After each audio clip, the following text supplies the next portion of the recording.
So, Dr. Krishna and Dr. Gary, let me welcome you to the stage. You can unmute. I see you're both sharing one camera. I'm not sure who's going to start off the conversation, but let me hand over the time to you. Good morning. I hope you can hear us. I am Chris Yes. Ramsundar, and I am so honored this morning to be with you, and honored to have Gary Teja, who I consider as a mentor and as a friend, to be able to share on what the Multiplication Network is doing and what our plans are as we continue to work for the kingdom. Gary, would you like to say? Good afternoon. It certainly is a pleasure for us to be here with you. I'm not sure if you know where we are. We're located right now in the Dominican Republic at our Global Staff Conference, where we have staff from 5 different hubs around the world. And we're taking time out for this because we feel this is very important. So it's a pleasure to be online with you. Louis, do we have 30 or 45 minutes just to speak, or to speak and with questions? Yeah, I think we have about 45 minutes. Okay. That will be great. Yeah, and then we'll open for a time of questions at the end. Yeah. Okay. All right. Well, we are from what is called the Multiplication Network, and we work alongside denominations and organizations. Our goal is to plant churches, and the way we do that is by training the people who plant churches. We train the trainers who do the church planting. At this point, we are in around 50 different countries with hubs in Latin America. Latin America is our largest hub, but we also have a hub in Europe. We have a Eurasia hub, an East Africa hub, a West Africa hub, an Asia hub, and the Caribbean hub also. In Europe, yes. So last year, I think we planted about 6,000 churches around the world. We trained people to do that, and we do it in what the word we like to use is verifiable. If we say we've planted 6,000 churches, we can then direct you to where exactly those churches are, who's pastoring them, where they're located, and give a bit of a history with them. And we do that through reporting. Our church planters report out to us. We collect all that information so we can actually go back and show you where those are. One of the issues that we have seen, I had a conversation in Orlando last year with at the GACX, which is the Global Association for Church Planting or Church Multiplication.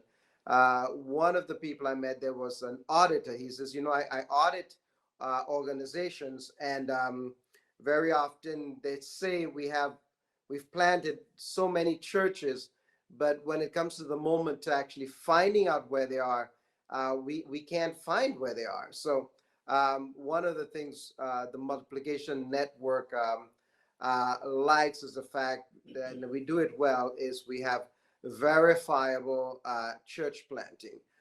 Our strategy is to come alongside denominations. We work with everyone. We work with the Church of God, the Assemblies of God, Church of God in Christ, the Reformed Church, Baptist, whoever. And the way we do that is we sign memorandum of understanding. For example, next week, we hope to sign a memorandum of understanding with the Blessed Asia Network, which is in the northern part of India. A few months ago, we did that with the Church of God in the state of Kerala in South India. And that's one is with the Church of God, the other is with basically a non-denominational program with some ties to the Church of God. But we have strong ties with uh, uh, Baptist, Church of God, Assemblies of God, and different organizations. And the aim is to come alongside them and to train their people. So last year we helped train folks in 40 something different countries. Right now, as Gary mentioned, we are in the Dominican Republic at our global retreat, and we're doing training, visioning for up to 2025, and hearing what the hubs are doing and how we improve what we actually do. And uh, I'm going to ask Gary to just take us through a bit on the slide you see in front of you, and then we'll continue with Stronger Churches. Okay, thank you, Chris. Let me mention first of all that Multiplication Network began 22 years ago in Latin America. So many mission organizations start either in Europe or in the United States and Korea, but our ministry actually began in Latin America. And for the first 10 years, we had an annual event in which we brought together key leaders from different denominations in Latin America to excite them about church planting. But we recognize that an annual event really doesn't result in anything concrete. So then we moved from events to processes. And so for church planting, our original program consisted of 12 learning modules that were taught to cohorts of church planters who would come together primarily through their denomination. And the material was contextualized by them. They could put their logo on it. And so we moved from events to processes, and that's when we began to record what was taking place in the field. As Chris said, these are verifiable results. And there's a lot of geolocation that's also involved in this. We're also partners with the Coalition of the Willing, which is kind of taking the place of Dawn International with a desire to see where churches exist so we know where churches need to be planted. And we're one of the few organizations that's been able to provide geolocations of those church plants. We don't plant the churches, as Chris said. We partner with denominations, we partner with ministry fellowships, and we train their trainers. And we walk alongside them. We also provide mentor training. We believe it's very important that each church planter has a mentor who can walk alongside. And this person is not an expert in church planting because we say the materials are the teacher. What we look forward to is a relationship that's built up between a mentor and a mentee and dealing with three specific areas. The spiritual life of the church planter, the family life, and then the ministerial life. And so we have a training program to train the mentors. This was developed by Dr. Jerry Brown from the Assemblies of God and myself close to 10 years ago. And it's now into many different languages. To supplement that, we also have books that we have been publishing. We have a book on mentoring called Masterful Mentoring, which is now in 7 different languages. We have Take Your Church's Pulse, which is the heart of the online tool that we call Take Your Church's Pulse to help determine the health of a local church in 10 different characteristics. A couple of books also on church planting per se. Our newest book that came out this past year is A World of Gods, in which we look at many of the key world religions and how to plant churches among them. But then we also look at those who live in an oral culture, those who are in a deaf culture, those who are in an honor shame culture, and it's quite extensive. And there are seminaries and Bible colleges that are beginning to ask for copies that they can use in their program. All of our material is downloadable free from our website, and then we also do have print copies available also. As you can see on the screen, Multiplication Network has two different paths. One is called More Churches, and the second is called Stronger Churches. The More Churches, as it says, is a strategy for the planting of healthy churches. If we begin with an introduction to More Churches, it's a vision casting workshop to pique the interest of those who feel they may be called to be a church planter, and the pastor who has identified that church planter. For those who go through that and are serious and feel that, yes, God is calling them, then we do have what we call the Church Planter Retreat. This usually consists of a couple of days in which they go through the basics of church planting. If they are serious after this point, it's like a funnel, then we will train a mentor that they identify, and then the church planter can begin modular training. I say the ideal is 12 modules. This is what we have in Latin America. We have a different curriculum, but there are 12 modules that we use in Africa. In the Caribbean, they have 3 modules consisting of 3 days each time. And then in Europe, they have an 8-modular program. And so in between the modular training of the cohort, mentoring takes place on the field with that particular church planter. The goal at the end of the period of time, whether it's 1 module a month, 1 module every 2 months or every 3 months, is to see the fledgling church established. And if they can give evidence, verifiable evidence of the existence of this new body or community of faith, then they receive a birth certificate for that church. Up until this past year, many of our denominational partners said, now what? And for stronger churches, all we had was an online tool, or a tool that could also be done in paper format, based on 10 characteristics of a healthy church.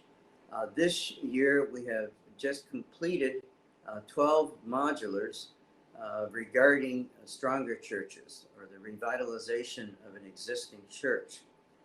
And we are at the point of launching it at this event in English, and then we will begin translation into Spanish for this. The goal of stronger churches is to see existing churches evaluate how healthy they are according to these 10 characteristics that we have identified. Many of you are probably familiar with Christian Schwartz with natural church development, and there are other similar programs dealing with healthy churches.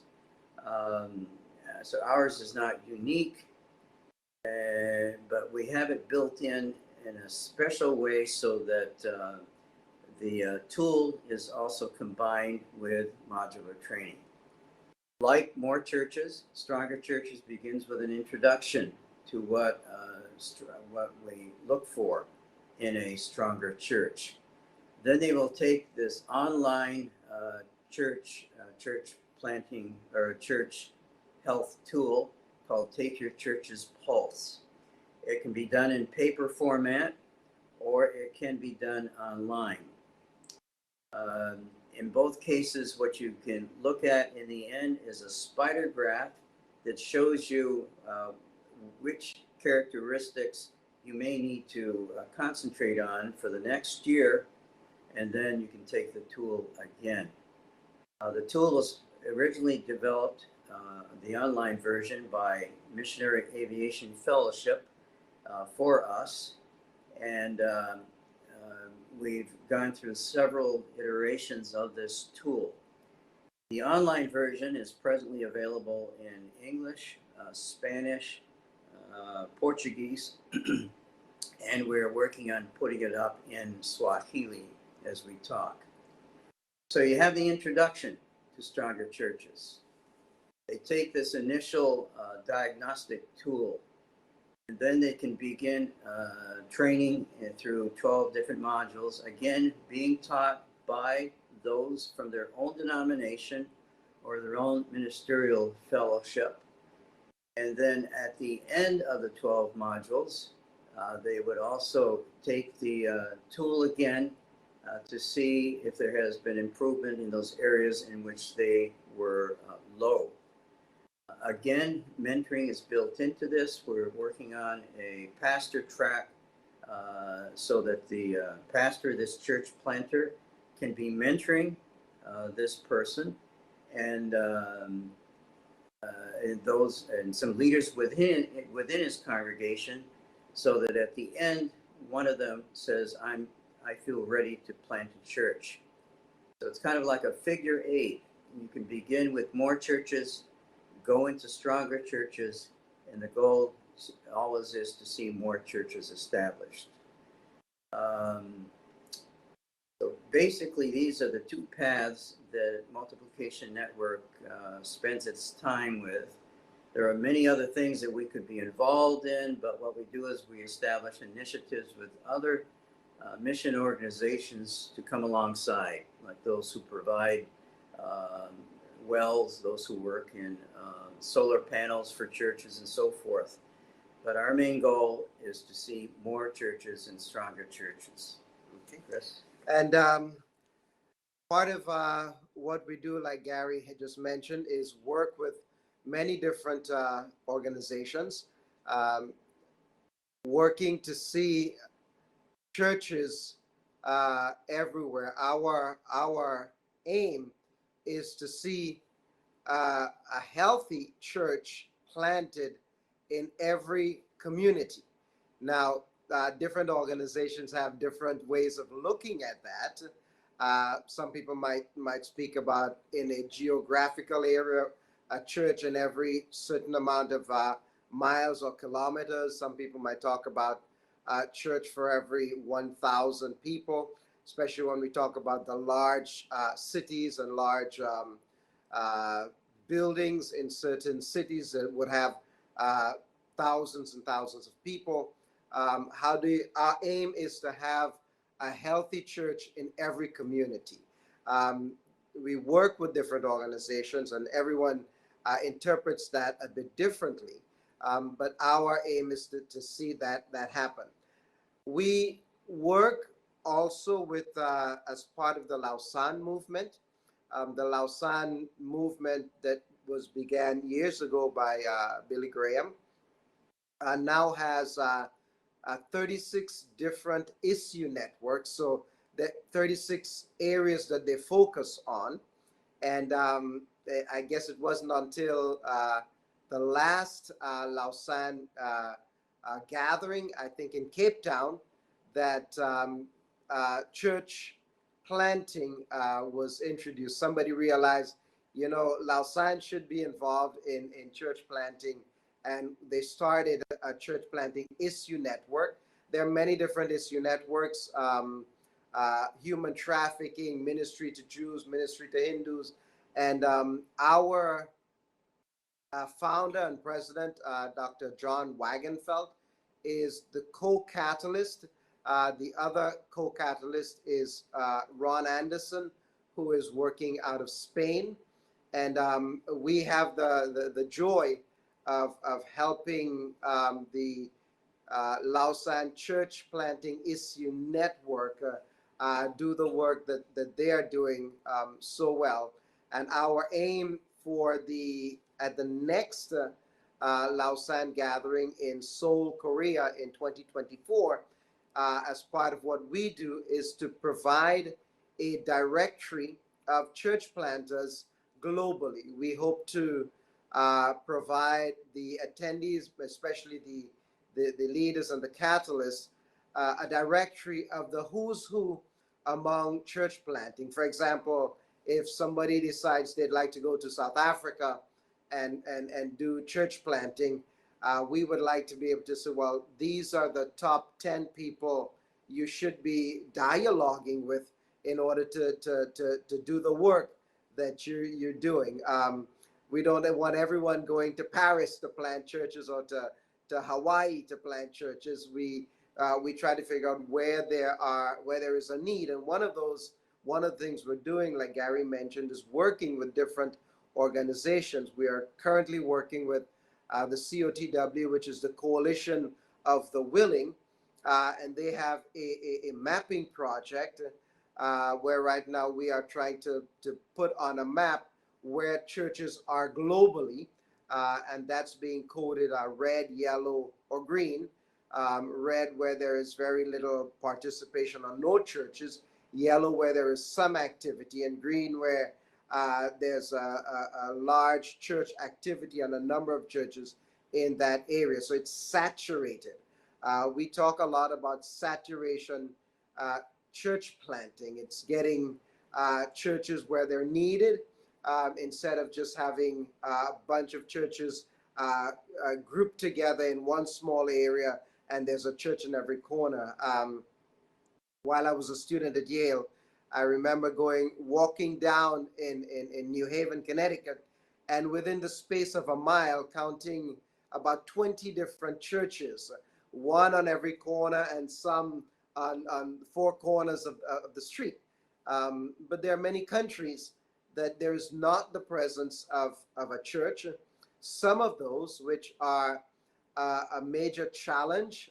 One of the things we did just a couple of days ago was I've been nominated the coordinator for India, and the aim is in the long run to work with the other organizations and denominations to plant churches in India. Now, when you think about India and China, you're thinking about 1.4 billion people in each country, and India itself has 650,000 villages. Now, if we use villages as a common denominator, we're looking at the need to plant 650,000 churches. And the way we aim at doing that is not by doing the work ourselves. It's working with the people who are already there, training them. Gary mentioned the material that we have. Everything is basically online. Our work is, you can download it. Some people prefer physical copies, and when we can travel and do travel, we take some of those with us. People order them through Amazon, but all of our stuff is there, and we work with denominations and tell them, if you want to use the material, you take our logo off, put your logo on it, and use the material. We just want to help plant churches in the kingdom. The tool that Gary mentioned, Take Your Church's Pulse, is very, very important to us. We think it helps a lot for any church to go in there, have people do the test either in paper and pencil form or online, to be able to see where exactly a church is. What is what are they doing well, especially aimed at church planting, at multiplying themselves. There are churches that have been around for 40, 50, 60, 100 years, and we ask, what has their impact been in the community or to help plant other churches? And unfortunately, many have not planted another church. And the Take Your Church's Pulse helps pastor or members to be able to see where they are and to continue the work that needs to get done. But all of that information is online. Gary mentioned the World of Gods, which is the latest stuff that Gary and others helped to to offer. It's already online, and it's already being translated. It's done in Spanish, and it'll be worked on in other language. So if you go to multiplicationnetwork.org, the information is all there. We work with, sometimes it's a bit different, the way we characterize a church. For example, we do work, I'm a Church of God pastor. We work with the Church of God, and in the Church of God, a church is not called a church until it has, it's been there for a year or two. It moves from a mission status. It has stability. It has members, and it has 30, 40 people, and then they name it a church. We see things a bit differently. We work with a church planter. We verify that they have people there, but we are not tied into it, that it has to be 30 or 40 people. We want to see whether it's small or large, that they're functioning, and we are able to track their activity and their being by the reports that they send in. That's good. But we don't just work directly with denominations and ministerial fellowships in that area, but we also have a program in Latin America presently called LAPIS, which is an academic program on church planting.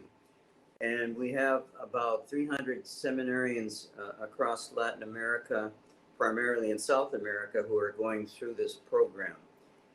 Again, the contextualization of the program is up to the partner. In this case, it would be a Bible college or a seminary.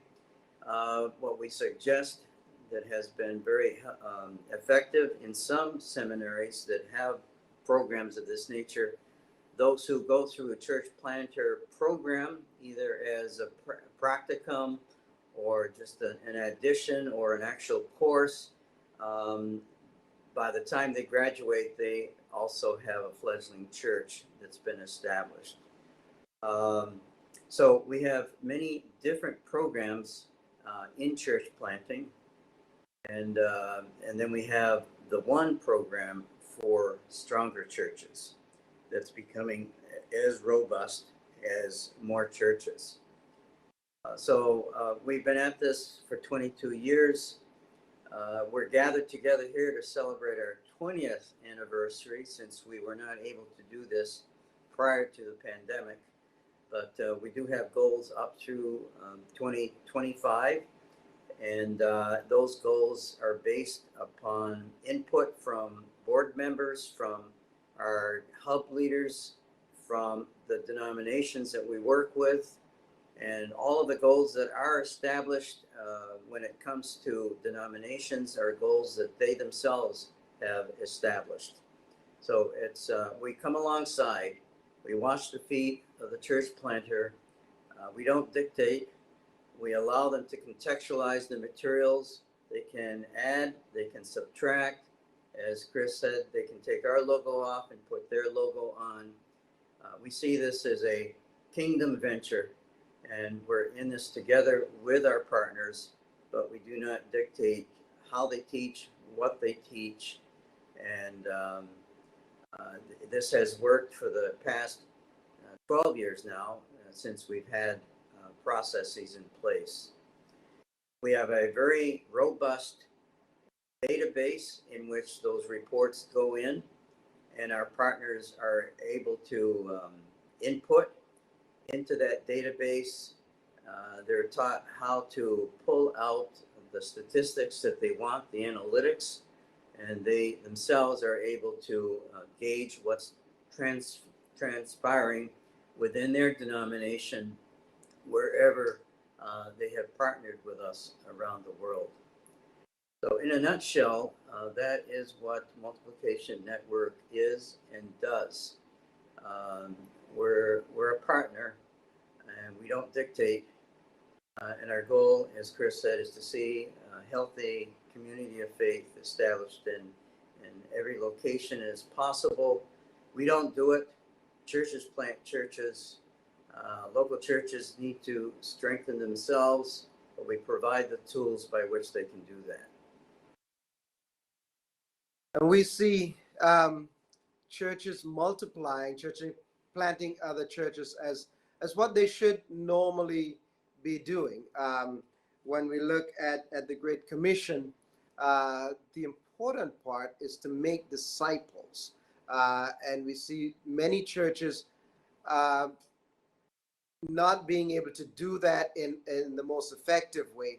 So we try to have them to make disciples, and disciples make other disciples. So we have with us, for example, here in the Dominican Republic, an example from Quito, Ecuador, where we have a church planter who planted a daughter church, and that church turned around, planted another church, a granddaughter church.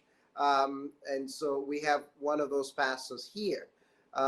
That's the aim. The aim is to multiply, to plant other churches as they go along.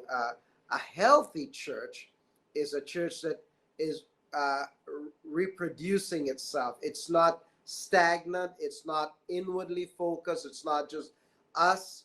It's what can we do in our community? How do we reach others? And very often we find that churches multiply when something happens. One of the things we're seeing around the world is, and we don't have a lot of very the people planting churches are not all seminary trained. They're not all folks with bachelors of theology or whatever. We find people who are so grateful to what God has done in their lives that they begin to open up their backyard, their patio, their garage, whatever, and say, this is what Christ did for me, and I want to share that with my neighbors. So we have people who do not have advanced degrees, some people who barely can read or write, but they are planting churches because they are so thrilled about what God has done in their lives, and they are doing some wonderful things. Gary mentioned LAPIS. LAPIS is it's Línea Académica de Plantación de Iglesias Saludables, the academic line for healthy or stronger church planting. We have with us here one of our leaders who originally was from Venezuela, and while he was at the Bible Institute in Venezuela, students did not graduate until they spent a year in church planting and planted a sustainable church. So the LAPIS is a good tool that we can offer to educational institutions to work with their students to understand, but then to adopt healthy church planting practices.